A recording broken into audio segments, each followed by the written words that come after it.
What's going on, people? Welcome back to the channel. This is your boy Rome. You're watching the Fourth Official, that place and the only place you can get that Jamaican American experience on football with a heavy bias towards Manchester United. So please go ahead and drop a like on the video, subscribe if you're new.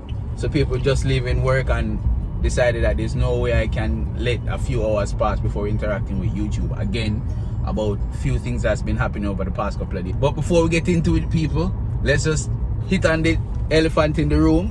Manchester United has made an agreement with Borussia Dortmund for Jadon Sancho. So that's one out of the lot that Manchester United needs for this season. Big up yourself, Jadon. Big up yourself, Man United. But before we get into things, people, I really like to take a moment to recognize this lady right here, Veronica Campbell Brown. She has, in the past couple of days, informed us that she'll be retiring from the sport of athletics, track and field. And I think I speak for every single Jamaican, home and abroad, when we say that she has pioneered the movement of athletics in Jamaica. She has been one of the leading factors as to why Jamaica has taken over the world of sprinting in track and field. And she has been the queen of track and field for the past 2 decades, and we really do appreciate everything that she has done in her career and everything that she has done to lift up the name and the colors of Jamaica. We just want to say, have a well-deserved retirement, have a well-deserved rest, and in whatever you do, your endeavors moving forward, we wish you all the best. Veronica Campbell, you deserve to be a part of the big names like Merlin Hattie and all of the big names in Jamaica sporting history. VCB, we love you. Manaz. As you guys can tell by the thumbnail, we're going to talk about Ravel Morrison, Jamaica's most loved footballer after 2.5 games, right? Ravel Morrison has recently, as you guys know, dedicated his future for playing for the country, and after 2.5 games he has vastly moved into one of our most popular players by the fans, and rightly so. Ravel Morrison is very talented and is very skillful, and probably one of the best we've seen in our midfield since man like Jeremy and Hugh in terms of how he handles the ball. However, there is some issues surrounding Ravel Morrison, and today we're going to talk about the late breaking news in the past couple of days that Ravel Morrison in fact has been having talks to sign for a club in India. Now, this is important because, one, Ravel Morrison has not played professional football since November of 2020, since his last game for Ten Hag in Europe. And so for him to go more than a half a year, or even almost, as far as we know, up to close to a year without playing professional football is detrimental to the development of the football of Jamaica. Detrimental to the development of Jamaican football, because it has grown to be such an integral part of our football today. And with him not playing football, it definitely doesn't bode well for our farm or his farm. And I've said it before and I'll say it again, if Ravel Morrison is not playing professional football, he should not be called up for the national team, because I want people playing for us who are on top form in their best moment as athletes. And if you're not training with a club and playing continuously, then you're not in your best form or in your best conditioning. So I don't want you playing for the team. Fortunately for you and for everybody else, I'm not in charge of the team. This, I can only give you my opinion. But fast forward to today, and we're hearing that Ravel Morrison is in fact having conversations with this club in India, possibly signing for them. Now I'm going to give you my views on this and what I think is the good, the bad, and definitely the ugly about what is to come in the next couple of months for the rest of the year with regards to Ravel Morrison and Jamaica football and how it affects the Reggae Boyz.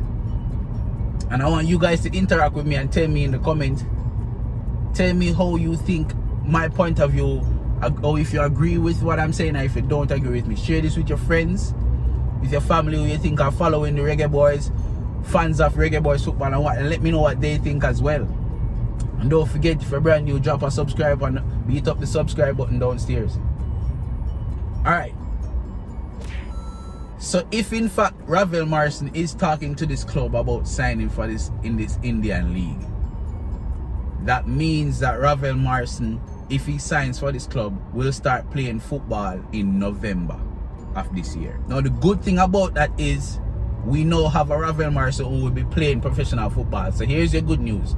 Jamaica football and a whole will now have a promising midfielder, one of the best that we've had in a while, who is contracted to a football club, constantly training with a team and playing week in, week out.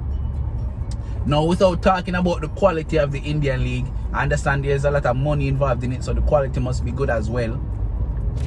We reach to the cons of the fact that Ravel Morrison is talking to these guys to play. The Indian League does not start until November of this year, fam. November. How does that affect us? Well, we now realize that if Ravel is able to play in the Gold Cup, Ravel will be entering the Gold Cup on the back of not playing football, aside from 3 games for Jamaica for the past 6-7 months, right? 8 months to be exact. He has not played any football at all. That's number 1. Number 2, we will need Ravel in the World Cup qualifiers. Now, after the rest of the team leaves the Gold Cup, whether we win it or we drop out, these guys will go on holiday and then they'll meet up back with their clubs and then they'll continue, go back to training and start their leagues in August, September, wherever. Which means that these guys by middle of September, by early September, these guys will be fit and in full season mode. If Ravel Morrison signs for this club in India, Ravel Morrison will leave the Gold Cup if he plays and go home and train in London, probably play some games in the park, Einheim Garden as they call it in England. And Ravel Morrison still will not be with a club until November. Now he can't go into pre-season right away. That means he probably won't be reporting to India until October. World Cup qualifiers start in September, fam. Are you now comfortable as Ravel Morrison fans to have Ravel Morrison playing at the most important games that we have into the World Cup without signing for a team? Ravel Morrison does not have a team. And when the World Cup qualifiers come in September, when other players have already been through pre-season, some of them are already in the middle of a league in the MLS or wherever, and some of them are fit, everybody else is fit and ready to go. Ravel Morrison does not have a team. Are you comfortable in playing him in the most important set of games we have, which is in September and October? Mind you, we have 6 World Cup qualifiers before Ravel Morrison league starts in November. Are you man now comfortable having Ravel Morrison playing in that league? Let me know in the comments if you guys are comfortable with having Ravel Morrison going 1 whole year without playing any sort of football, yet still he's gonna be representing the national team. I for one do not want that to happen. I'm not comfortable in that. I have to stay true to what I've been saying in day one. If you don't have a club team, you should not be playing for the national team. And that is what, and that's that. That's point blank and period. I want you guys to let me know whether you agree with this or not, you know. But the second part of this whole entire Ravel Morrison debacle is that there is a chance that Ravel Morrison would not be allowed into the United States because they won't give him a visa. There's whispers going around, other YouTube channels have said it before, and there is a chance that Ravel Morrison will not be allowed into America. So let's dissect that for a little bit. Back when Ravel was in Mexico, playing in Mexico, there are whispers that he got into some stuff. I know he's not allowed to be given a visa. Now we know the United States are very sticklers in terms of people who they let in their country. The immigration is very hard and it's very hard to get a visa. You know that. If the United States does not give Ravel Morrison a visa when the JFF comes knocking on the door because of the Gold Cup, because we've seen it with other players before having issues getting to the USA to play friendlies and stuff. If that is actually the case and Ravel Morrison does not play in the Gold Cup, that means that this 3 group games and possibly 3 knockout games or final, 6 or 7 games that he would be playing in the Gold Cup, he won't have the opportunity to play those, which means that Ravel Morrison going the entire year only playing 3 games, fam. And we're gonna have him play for us in the World Cup qualifiers. And if he does not get that visa, does that mean that every time we have to play US in the US in that World Cup qualifier, we won't have Ravel Morrison either? So people, I need you to get in the comment section. Let me know what's going on. Let me know what you think. Make sure you subscribe to the channel. Beat up that like button. Take care of yourself. Take care of others. Manaz.